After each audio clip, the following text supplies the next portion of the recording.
Good morning everyone, how are you? Today I want to bring you a very different video. This is a haul, but it's not a regular haul. I didn't go out to buy things so that I can show you, but it's a haul of old objects. And these objects are things that we grew up with.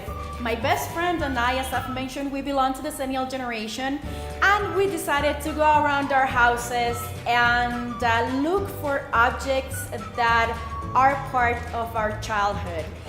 Right now, many young generations are going to consider those objects vintage. Many of you haven't used them or seen such objects in person, only in movies or in pictures or by browsing the internet.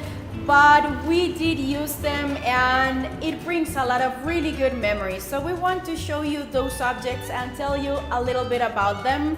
And well, not to make this intro very long, I just want to ask you that if you like this video, please hit the thumbs up.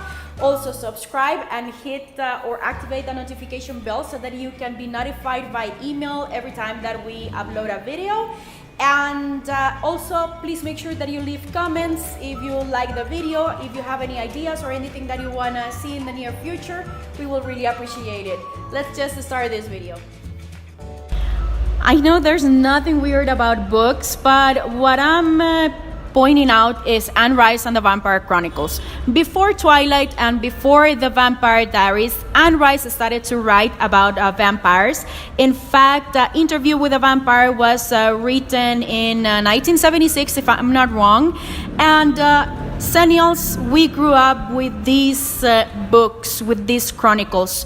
They are incredible, and I remember waiting for each of the books to drop out so we can read them. And as you can see, many of those books are in really bad condition because I've read them at least 5 to 7 times. I adore these chronicles, and for me, there's no vampire as Anne Rice vampires. I know CDs are not weird right now, but before them, there were the long plays and the cassettes.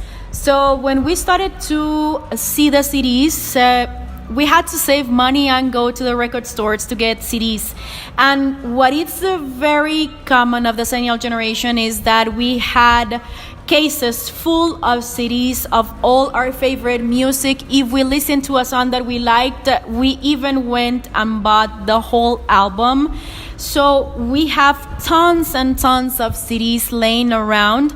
Right now, I know we can download the music from many places, but we keep them very, very close to our hearts because we even had Discmans and players, and if you wanted to listen to them, you needed to carry your case of CDs with you.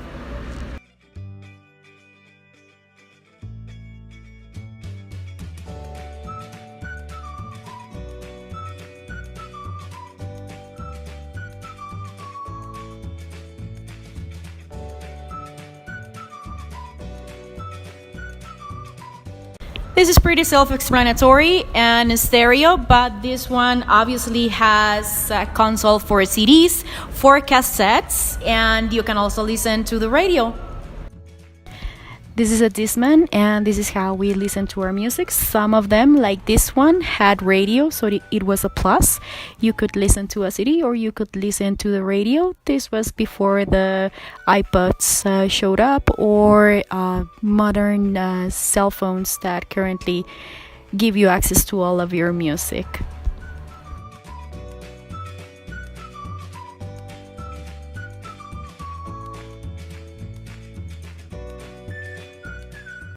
This is a cassette, and those who had cassettes know the relationship between a cassette and a pencil.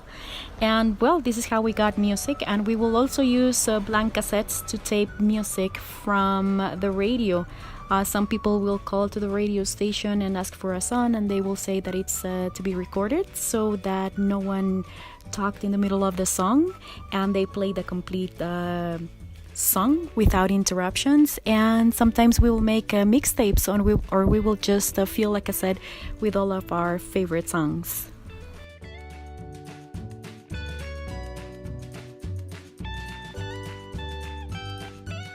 Something that Katya's mom still has is this phone. Yes, she still has it. It works, and it reminds me of the times I will call my friends. It just brings really, really good memories. Before the DVDs, we had the VHS cassettes, and we will get movies in this type of format, so we could rent them or buy them. And we would also get a VHS rewinder. It was in the shape of a car usually, and you just plug it in, you put in the cassette, and it will rewind the video. And this was best because if we did this in the VHS players, eventually the heads of the player will get damaged, and it will be chaos because it will ruin the videos. And if it was a video that was rented, you needed to pay the movie. So this was the go-to.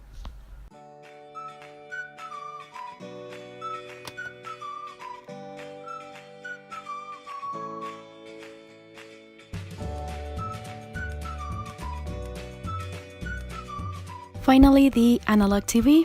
It was like a box. It was big, but it was functional. It was just a TV.